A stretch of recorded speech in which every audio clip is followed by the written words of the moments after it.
One ridiculous aspect of the mythology that has developed around the late Princess Diana is the idea that she was a young girl utterly naive about the implications of joining the firm. Rooted in misogyny, this notion robs Diana of her agency and underestimates a woman who had the gumption to walk away from the most visible marriage on earth. She understood the art of public relations better than anyone in that downwardly mobile family, and it must have been maddening to have to listen to musty palace functionaries tell her how to behave in front of a camera. No ingenue, she was a Dior-clad Eleanor of Aquitaine. That's the frame through which we ought to view her budding romance with Dodi Fayed, son of one of the world's wealthiest men, and the guy sitting next to her, without a seatbelt, in the back of the Mercedes as it sped under the Pont de l'Alma just past midnight on August 31, 1997. Much has been made, especially in the British press, of Mohamed Al-Fayed's ambition, his scheme to use his impressionable son to forge an alliance with the people's princess and score a victory over the British royals. But isn't it possible that she was just as keen to use them? The transactional nature of relationships, especially marriage, is at the cold heart of Kareem Fahmy's Dodi and Diana, now making its world premiere with Colt Coeur here under the exacting, unsentimental, ferociously truthful direction of Adrienne Campbell-Holt. Except for one late scene, Dodi and Diana are background in this tense drama, echoes of the past permeating the membrane of the present.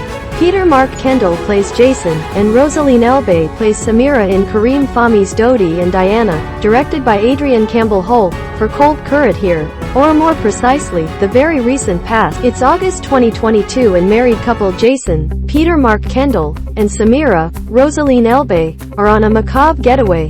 At the instruction of Jason's trusted astrologist, they are going to spend 3 days at the Ritz Paris with the curtains drawn, vowing to never leave the room. The astrologist insists that a convergence will occur on the 25th anniversary of Dodi and Diana's fateful car crash, and that they are the astrological doubles of the dead couple. But Jason is already a Wall Street banker with a townhouse in the West Village. And Samira is a television star on the rise, albeit one whose most famous role is as a Muslim terrorist. By all accounts they're already living the dream. What more could they want? As is often the case with Colt Coeur plays, much of the storytelling is conveyed through finely tuned performances, and there are two in Dodi and Diana. Kendall brings the bouncy enthusiasm of a puppy to the role of Jason, his sexual friskiness regularly souring into emotional neediness.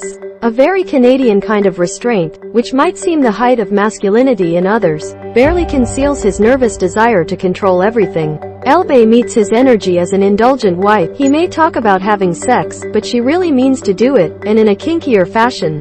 That their smoldering foreplay mostly just fizzles. Realistic intimacy direction by Crista Marie Jackson shows us that something has broken in this marriage, and both of them are furiously compensating. The stage only ignites during the final scene, when they are forced to confront what they have avoided for the previous 90 minutes of the play. Jason accuses Samira of using him and his money as a step on her career ladder, while she points out how emotionally taxing he can be. This brutal accounting of their exchange is the most honest moment of the play, and it will have you reaching for the popcorn that you are absolutely not allowed to eat it here. Rosaline Elbay and Mark Kendall star in Kareem Fahmy's Dodi and Diana, directed by Adrienne Campbell-Holt, for Colt Coeur here. All of it plays out in the hermetically sealed world of the hotel room, where Jason and Samira are left alone, without the usual distractions of friends and work. Fahmy does set designer Alexander Woodward a mitzvah by specifying that they're at the Ritz, but not the €60,000 a night Suite Impériale where Dodi and Diana spent their final hours. Gilt fixtures and wall-to-wall white carpeting do just fine to create the space, with the audience itself forming two of the walls. Locked in with nowhere to go, the characters wear outfits that range from expensive activewear to sexy underwear to ostentatious evening wear donned over room service. Thoughtful costumes by Dina El-Aziz. Eric Norberry's lighting conjures headlights flashing down the avenue to New York during the scene transitions, while the ghostly voices of Dodi and Diana, as played by Kendall and Elbay, reverberate within the walls of the luxury hotel. Sound by Hidenori Nakaho. A scratchy, somewhat warped rendition of I Will Always Love You plays from an old radio, an oral descent to a culture that places high value on romantic permanence. Jason and Samira are trudging through their 7-year itch, but it's impossible to know how long Dodi and Diana would have lasted.